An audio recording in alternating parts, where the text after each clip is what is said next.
management est soumis à une vague incessante de mode.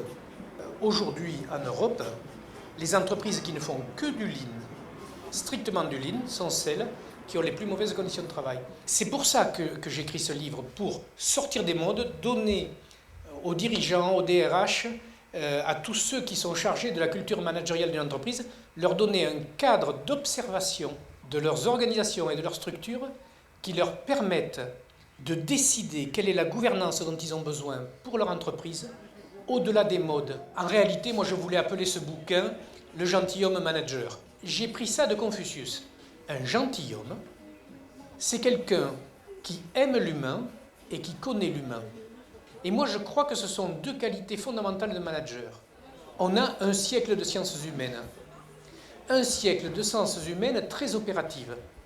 Un siècle de sciences humaines dans laquelle chacun de nous peut trouver ce qui lui parle. Comment je m'y prends avec telle personne pour être dans la relation. Mais la relation, ça ne suffit pas. Il y a la relation et puis il y a la mise en action. On a une illustration pédagogique que vous retrouverez dans le livre, des propositions de gestes managériaux, c'est-à-dire se penser en stratège, c'est vraiment garder le cap sur la ligne d'horizon et après agir en primitif, s'adapter à la situation. C'est important qu'on soit mis en situation de risque, qu'on accepte les peurs associées, qu'on les digère et après on pourra devenir un décideur. C'est pour ça que nos dirigeants ne sont pas des décideurs, parce qu'ils ne craignent rien. Ce rôle de manager s'est dégradé dans son statut au cours du temps. Et aujourd'hui, il y a souvent plus de pression sur la ligne managériale que sur les collaborateurs de base. Aujourd'hui, quand on fait une initiative de QVT, qualité de vie au travail, eh bien ça retombe où? Ça retombe sur le manager. On nous dit, il va vous falloir transformer vos entreprises pour accepter les nouvelles générations. Moi, je suis à moitié d'accord. Il y a une différence entre l'entreprise qui doit faire des efforts pour accueillir des nouvelles façons de faire et des jeunes qui, de toute façon, doivent se confronter à la notion de performance. Qu'est-ce que c'est la performance pour moi? Et vous pouvez rajouter, vous pouvez avoir des critères économiques, bien sûr, des critères de production, mais vous pouvez avoir des critères de qualité de vie au travail, vous pouvez avoir des critères de contribution au territoire. En quoi mon entreprise contribue-t-elle au territoire qui la nourrit? L'entreprise est vue comme une machine. Stratégie, organigramme, processus, projet, procédure, outils. Et puis de l'autre côté, l'entreprise est vue comme une communauté humaine. C'est l'espace des dynamiques, des relations, des motivations. On va vouloir manager la performance. On va vouloir dire non, mais la conformité c'est bien, mais on veut la performance. Et puis dans les entreprises où on a des gens un peu trop intelligents, ils veulent à la fois garantir la conformité et garantir la performance.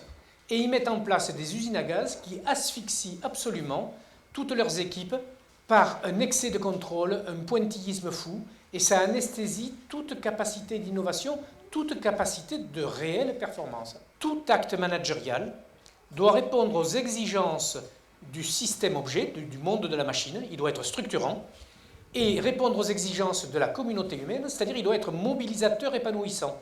Si votre acte managérial porte les deux, vous êtes en train de faire de la magie.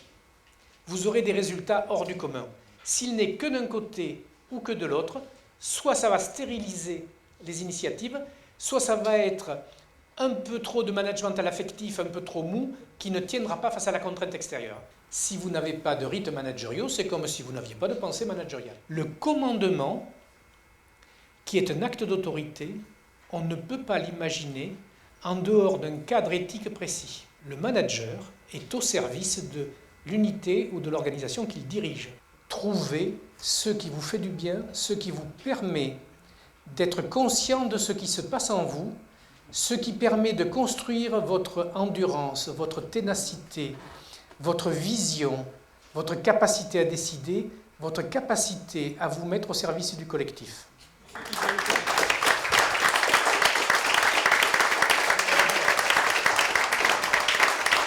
Je vais commencer par quelques remerciements.